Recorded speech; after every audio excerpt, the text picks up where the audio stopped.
Bonsoir à tous et bienvenue aujourd'hui pour un nouveau confesse vidéo dans un format un peu particulier, je pense que vous avez pu le remarquer MDR. On va faire ce qu'on appelle dans le milieu un rattrapage.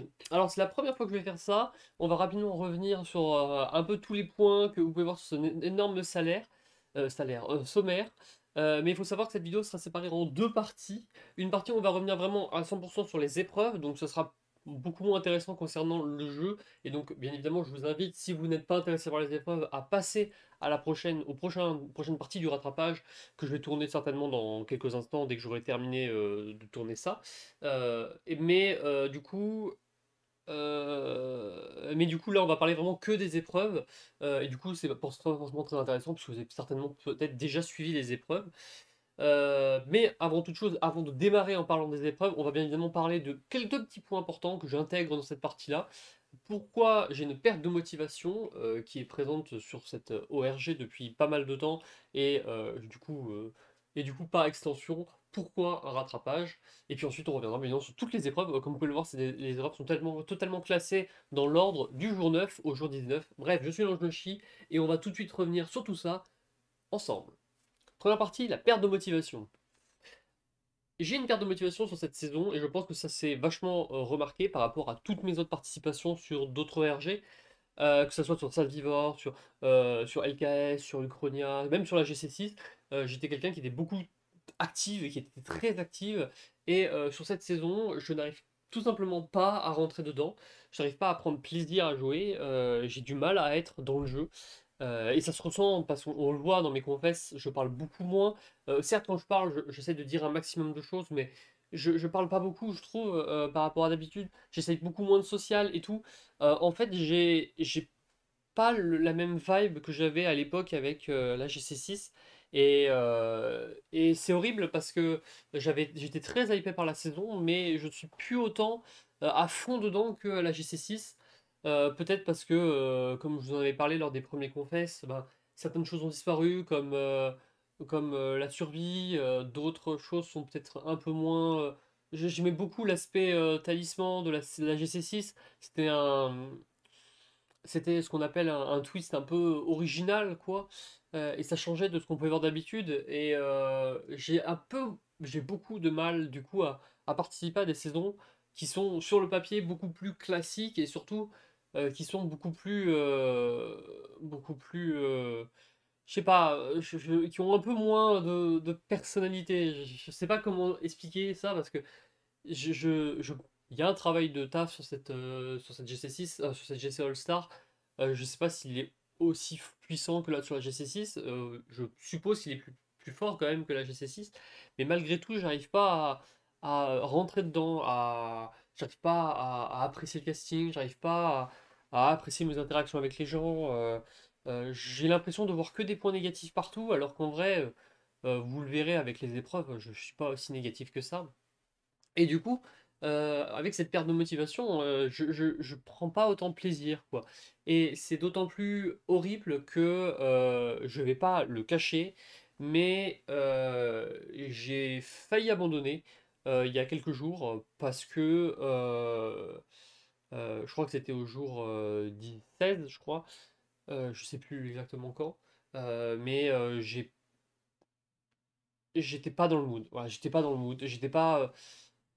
Je suis un peu dans la position que je me sens pas à ma place en fait. Vraiment, c'est cette sensation-là de pas être à ma place, de pas trouver je sais pas, l'élément déclencheur qui fera que je prends plaisir à jouer.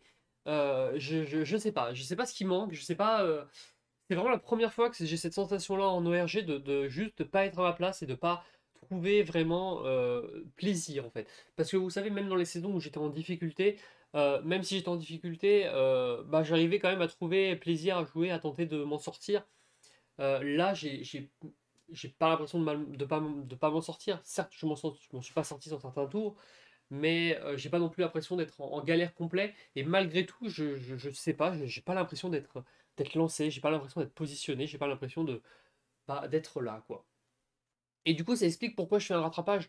J'ai une perte de motivation et forcément, j'avais pas cette envie de faire des confesses vidéo. J'avais pas cette motivation comme j'avais au début de saison de me dire: «Tiens, on part sur des conférences vidéo» et pourtant, c'est quelque chose et vous l'avez pu le voir avec Uchronia, malgré mon absence en vacances, j'ai tout rattrapé proprement, mais là, c'est pas le cas. Je n'arrive pas à me dire: «Viens Noshi, on fait le jour, 9 à 12, 9 à 10, puis 11 à 12 et cetera». J'arrive pas à me donner ça parce que j'ai la flemme, en fait. J'ai une énorme flemme et du coup, voilà pourquoi je fais ce énorme rattrapage. C'est parce que c'est la seule manière pour moi de vous proposer mon aventure en vidéo sans pour autant avoir à tourner plein de petites vidéos qui ne me donnent pas envie parce que j'ai perdu la motivation. Du coup, j'ai pas eu envie de tourner ces vidéos. Et comme j'ai pas eu envie de ces vidéos, je commence à les accumuler.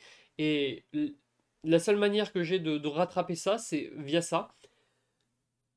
Là, au moment où je vous parle, c'est la réunification. Voilà, je vais pas l'annoncer, et enfin je vais vous l'annoncer parce que c'est un fait. Si je n'ai pas abandonné il y a quelques jours, c'est parce que je me suis dit que la réunification était bientôt et que potentiellement j'allais pouvoir être relancé dans l'aventure parce que ça allait peut-être me motiver le fait d'atteindre peut-être la réunification. Donc j'attends de voir ça.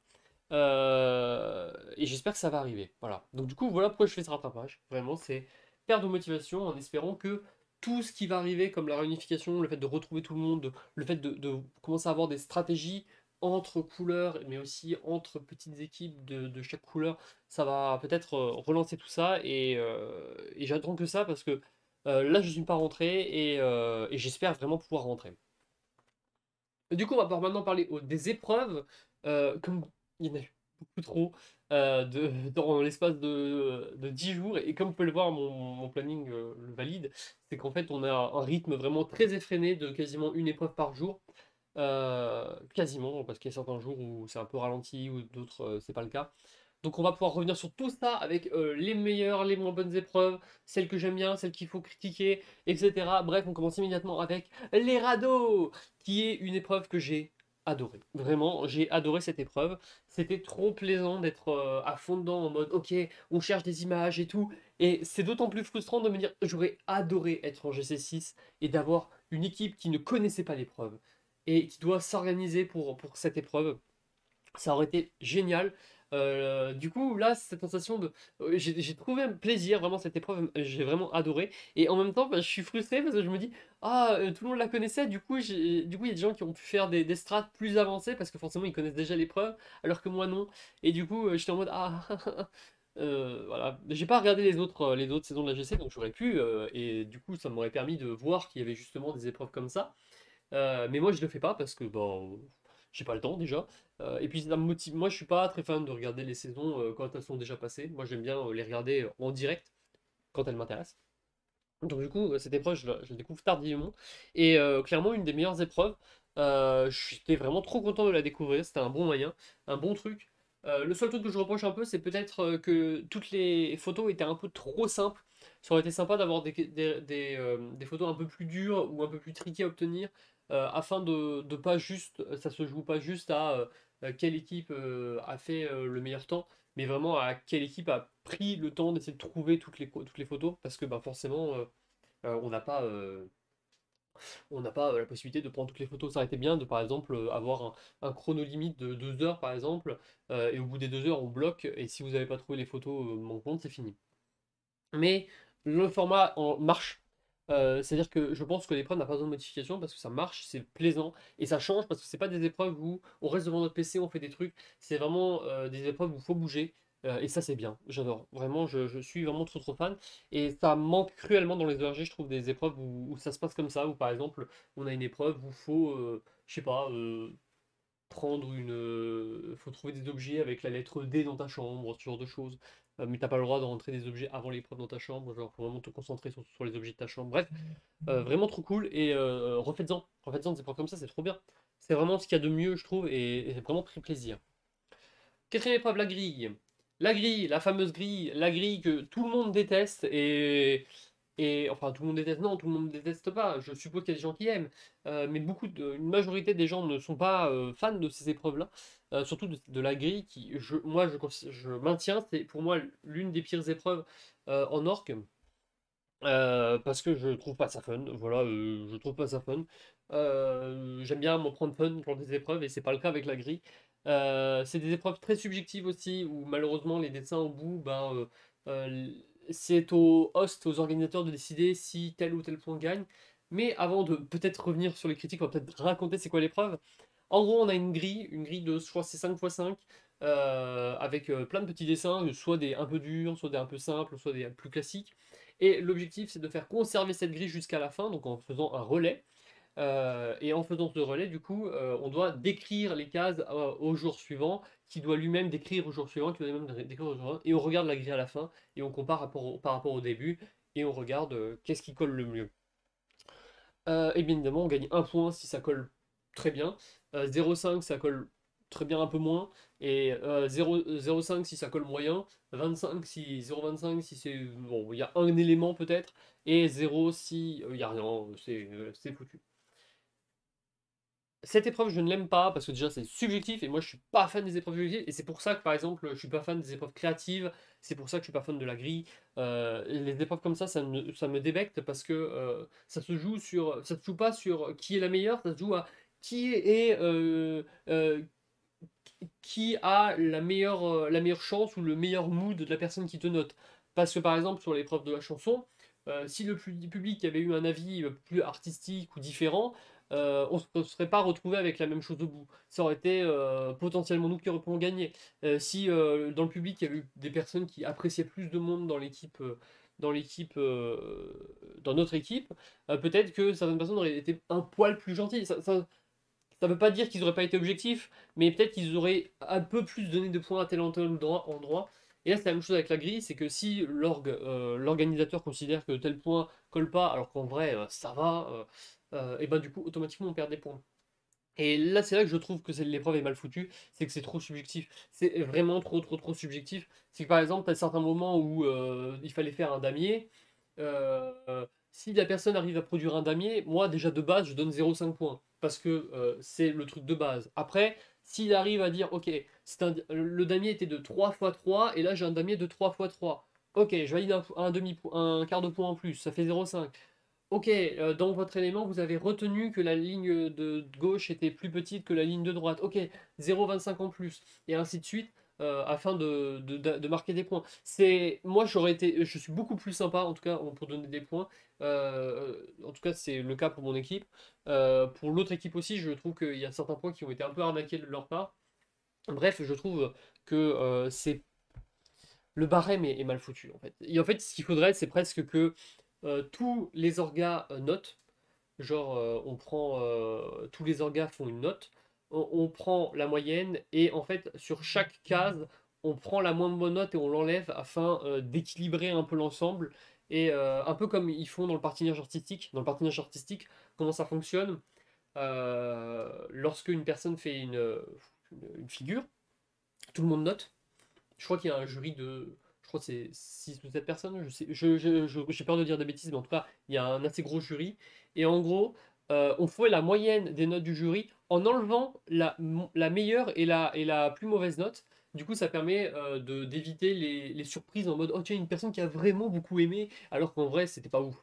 Ça permet de compenser ça. Et du coup, là, ça manque vachement parce qu'il y a un membre du jury. Et ça serait intéressant d'avoir ça avec, par exemple, je sais pas, 6 membres du jury, enfin 6 membres de l'orga qui notent, et on enlève pour chaque case la meilleure et la moins bonne note. Et si bah, il y a une égalité, genre par exemple s'il y a 5, s'il y a 6 0,25, oh, il n'y a rien à enlever. C'est bon. Donc voilà. Et ça permet d'avoir une espèce de note médiane, on va dire. Donc voilà, l'épreuve, je l'aime pas, toujours pas, je suis pas fan. Et puis on passe à la suite, hein, voilà, tout simplement. Tout simplement. L'épreuve des aveugles, une épreuve, nouvelle épreuve dans cette GC, puisque c'était une épreuve jamais faite auparavant. Une très bonne épreuve, encore une fois. Une épreuve qui change de l'ordinaire. C'est ça que j'aime beaucoup avec les épreuves comme ça. C'est que ça change vraiment de l'ordinaire. C'est pas une épreuve où faut faire des puzzles, où faut savoir jouer aux échecs ou autre. C'est une épreuve où, là, cette fois-ci, ça se joue en vocal. Puisque on a une personne qui est guide. Cette personne a une liste d'instructions à faire aux autres, et les autres joueurs doivent reproduire cette liste d'instructions à l'écrit dans le channel spam de l'épreuve. À savoir que le guide, la seule manière dont il a de donner l'information, c'est via la voix. Sauf que voilà, les autres équipes ont aussi un guide qui doit le dire à la voix, et du coup, les guides doivent avoir la meilleure voix possible, celle qui va le plus au-dessus, pour pouvoir prendre le dessus. À savoir que, point important, on n'a pas le droit de monter le son du micro des guides ni des personnes qui font qui sont à l'aveugle dans le cadre de cette épreuve. L'épreuve est trop bien, je valide. Cette épreuve est vraiment très très cool. Euh, c'est aussi une très très bonne épreuve. J'ai rien d'autre à dire, elle est vraiment bonne. Encore une fois, comme pour les radeaux, c'est des petites modifications peut-être à faire, genre par exemple, ne pas juste avoir des instructions nord, est, sud, ouest, mais peut-être au milieu en rajouter des droite, gauche, bas, au-dessus, genre des écrits un peu différents pour un peu foutre la merde au milieu. Pas forcément qu'il y ait que ça, mais genre par exemple que la liste elle soit nord, est, sud, bas, droite, sud, droite, bas, gauche par exemple. Ça pourrait être une idée d'amélioration pour un peu foutre un peu plus la merde et peut-être un peu plus mettre en difficulté. En sachant que le dernier a passé, dès que tout le monde est passé, il y a un petit puzzle en plus. Très cool, très très cool cette épreuve, j'ai rien d'autre à dire. L'une des meilleures épreuves aussi depuis le début. On a beaucoup rigolé et il n'y a pas eu beaucoup d'épreuves où on a rigolé. Et là, on a vraiment rigolé. Moi, j'étais bidonné de rire devant mon PC quand j'ai écouté l'épreuve. C'était très très drôle et voilà, faites-le. Faites-le plus souvent. L'équilibrisme. L'épreuve de l'équilibrisme.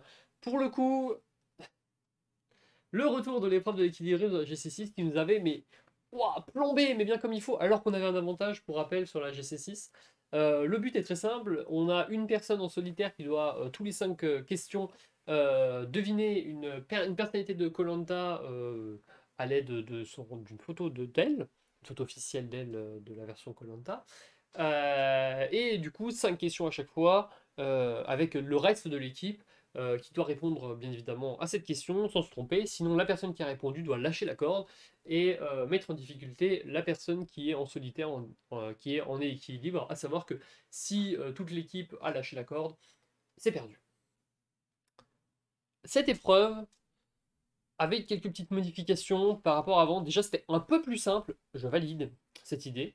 C'est très cool de faciliter un peu cette épreuve qui est très très dure. Vraiment, on se rend pas compte, mais c'est vraiment très très dur parce que la moindre erreur te fait perdre une personne et comme on n'est pas grand nombre, ça peut aller extrêmement vite.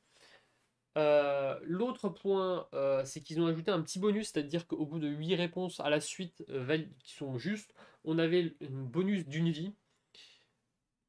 Pourquoi pas? Voilà, pourquoi pas? Je ne suis pas capable de dire si c'est un bon ajout ou un mauvais ajout, mais pourquoi pas? À mon avis, ce serait un bon ajout si c'était serré. Malheureusement, c'est pas très serré. Les équipes ne vont pas se le cacher, donc les équipes post-swap, donc un peu dur, parce que cette épreuve était post-swap. Hein, vu qu'on n'en parle pas durant ce qu'on fait, vous n'avez pas l'information, mais c'était post-swap, donc il y avait une équipe qui était au-dessus du lot en termes de niveau sportif, niveau d'épreuve, et ça s'est ressenti. Moi, le souci que j'ai avec cette épreuve, c'est qu'elle est en trop dans cette saison, dans le sens où on a déjà eu une épreuve enfin culture de koh culture G koh avec quelques questions GC. C'était il y a deux confesses. On en avait parlé justement. Et du coup, là, ça faisait un peu doublon. On avait vraiment cette sensation que ben, elle avait pas trop sa place ici. C'est un peu dommage parce qu'il y aurait eu moyen de faire peut-être peut-être une autre culture, tout simplement, à quitter la culture de koh mais peut-être se concentrer sur la culture de Madagascar, plutôt pour changer. Au final, on se retrouve vraiment sur le classico, un visage à reconnaître d'un candidat et autres. Je sais pas, je suis pas fan de cette épreuve. J'arrive pas. Le souci, c'est que je suis pas fan de cette épreuve, mais je ne sais pas comment l'améliorer. Je ne sais pas du tout comment l'améliorer. Moi, j'aurais tendance à dire, ça serait cool que par exemple, une personne qui répond mal, et enfin, que chaque personne qui tient la corde ait deux vies. Euh, du coup, si par exemple le Blue Eye répond mal, elle ne peut pas lâcher la corde tout de suite, elle peut encore attendre avant de lâcher la corde, et ça permettrait justement euh, d'arrêter un peu avec ce système de au bout de 5 questions on enlève une personne. Moi je suis vraiment pas fan. Le seul truc que je suis, pour le coup, que je demande à enlever, c'est toutes les 5 questions on enlève une personne. Oui, ça permet à les équipes qui sont ultra bons de tenir pendant très longtemps. Mais je vois pas l'intérêt en fait sur l'épreuve. Parce que à part pour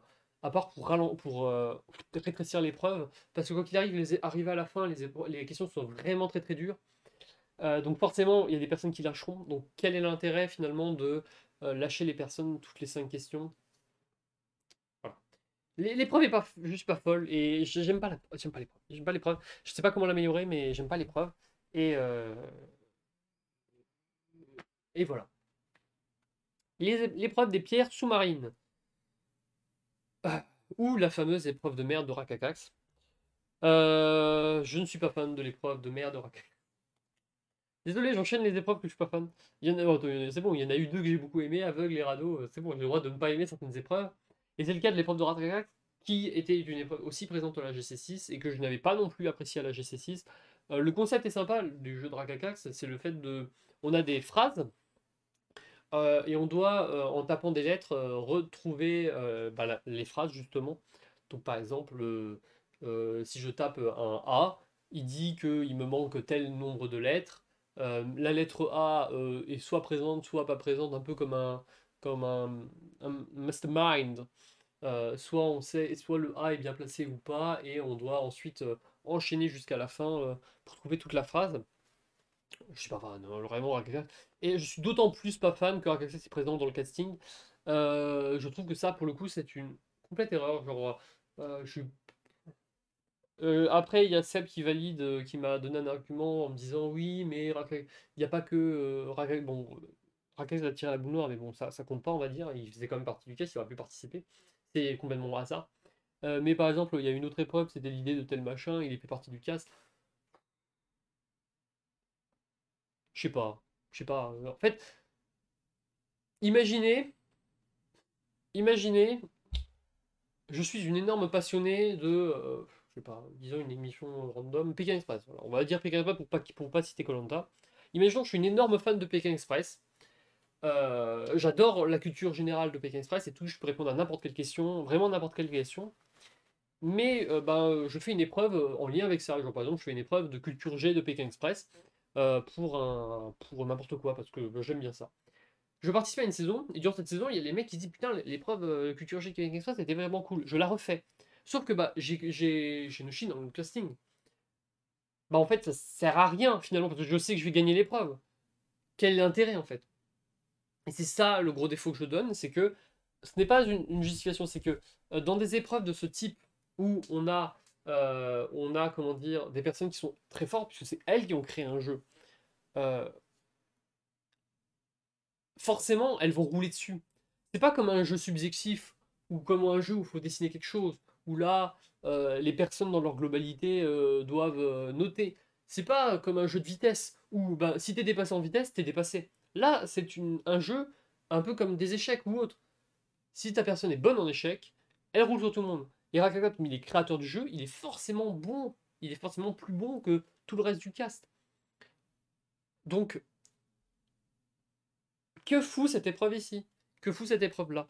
Le jeu en lui-même est pas ouf, voilà. Mais ce que je ne comprends vraiment pas, c'est sa présence au sein de toutes les épreuves sélectionnées. À mon avis, il y aurait eu largement moyen d'avoir quelque chose d'autre.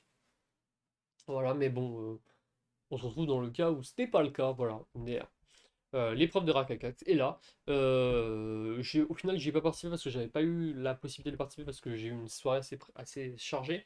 Mais bah, cette épreuve, je pense que c'est une anomalie au sein de toute cette sélection de jeux. Voilà. Ça n'aurait pas dû être là. Et en fait, c'est un gros défaut finalement de toute cette saison, c'est qu'il y a certaines anomalies. Et c'est le cas de l'épreuve téléphone, qui est une anomalie, puisque c'est encore une épreuve relais, et pas une relais une relais genre oh tiens, faisons un relais en mode je fais une partie d'épreuve, puis je passe le relais à quelqu'un d'autre qui fait une autre partie d'épreuve. Là, c'est relais en mode j'ai une information, je dois faire un relais pour donner cette information, et ce relais doit faire un relais pour donner cette information, et ce relais doit faire une relais pour donner cette information, et ce relais doit faire un relais pour donner cette information. Genre, un téléphone arabe, à nouveau.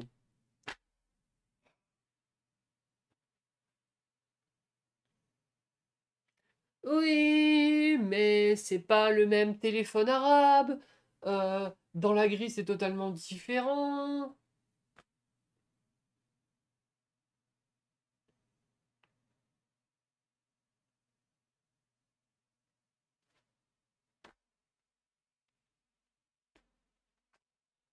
Téléphone arabe. Envie de me suicider. Euh, rien à dire. Ça me... L'épreuve était mieux que la grille. C'est ce qu'on peut dire, voilà. Mais ça reste un téléphone arabe. C'est sur 10 questions. Il y a des questions avec des choix multiples. Donc déjà, les choix multiples, il y a possibilité d'avoir de la coup de luck, même si tu connais pas la réponse. Déjà, à toutes les questions, j'enlèverai les choix multiples. Bon, il y a certaines questions où pour le coup le choix multiple est un peu obligatoire, par exemple, citez-moi dans l'ordre les moyens de transport. Là oui, pour le coup, tu es obligé de faire un choix multiple parce que il y en avait un, c'était impossible à retenir ça dans le coup pour le coup. Autant il y en a d'autres, genre par exemple dans le pot en terre cuite, qu'est-ce que je mets? Ah, c'est bon, on sait, hein, pas besoin de.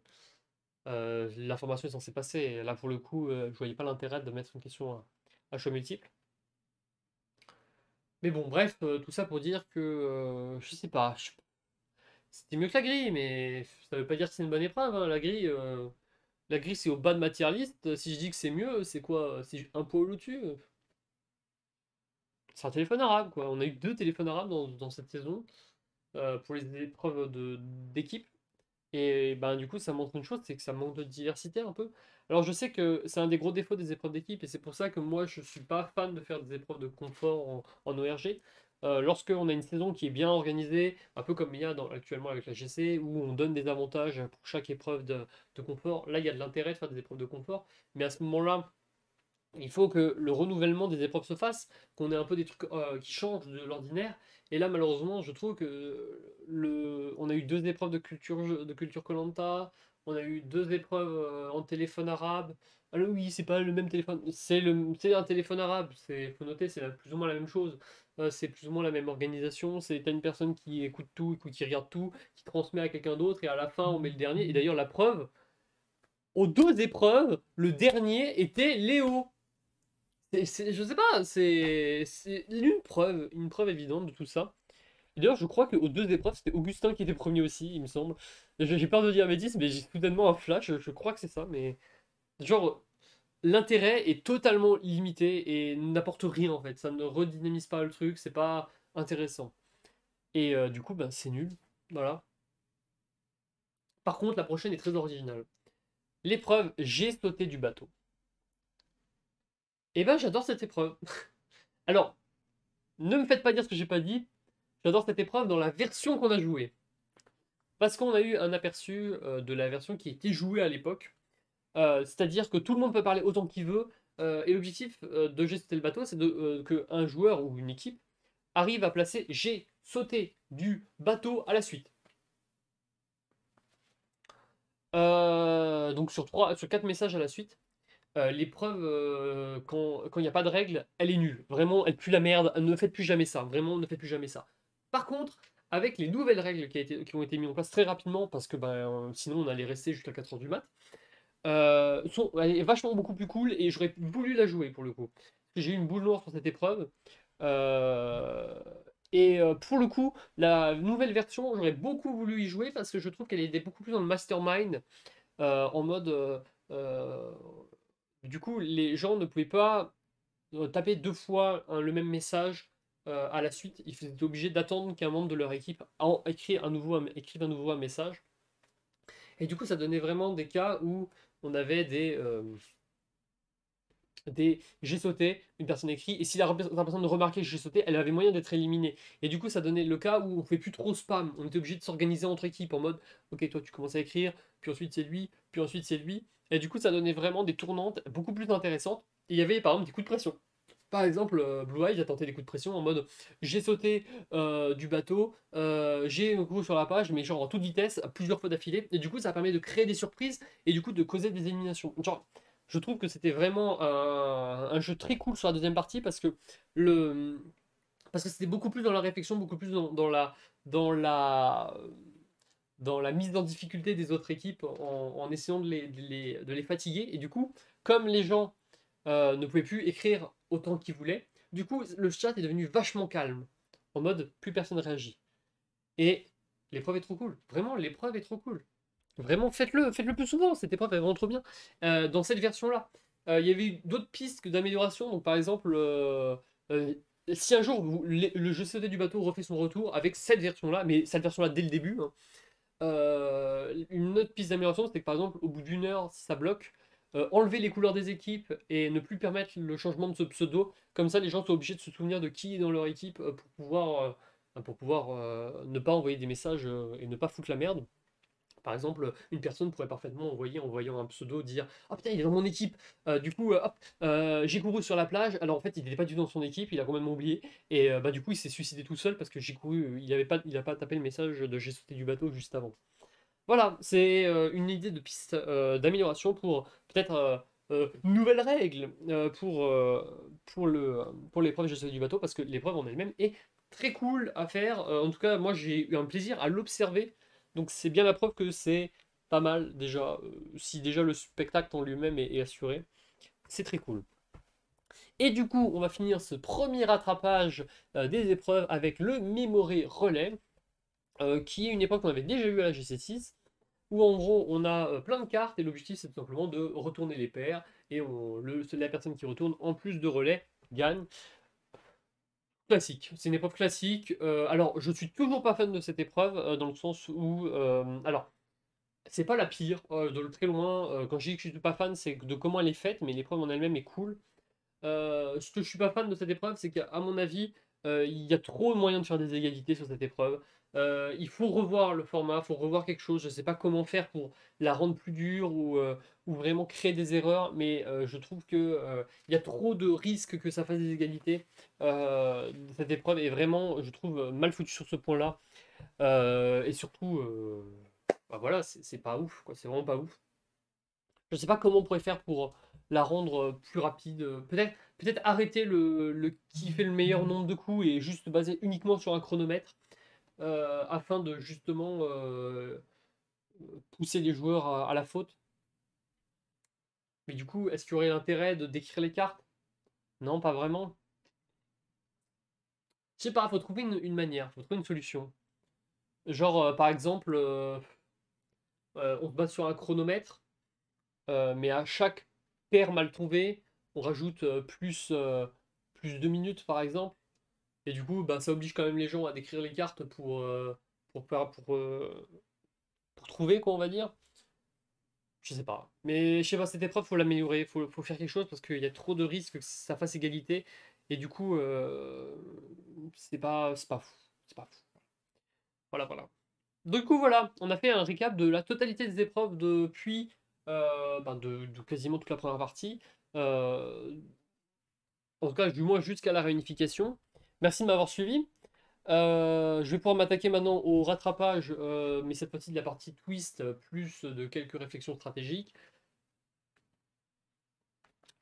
Voilà, j'espère que ça vous aura quand même plu, même si c'est très particulier. Je sais pas si ça va plaire, je sais pas. J'espère que vous comprenez le fait que j'ai une perte de motivation et que ça me donne pas envie de faire des confesses vidéo. Et je suis encore désolé de ne pas être aussi actif dans mon professionnel que ça aurait dû. Voilà, je suis un peu à la ramasse et je pense que ça se remarque. En tout cas, merci à tous quand même de m'avoir suivi et on se retrouve pour la prochaine vidéo qui sera le rattrapage, cette fois-ci, de la partie stratégie et twist. Salut à tous, c'était l'Ange J. Plus plus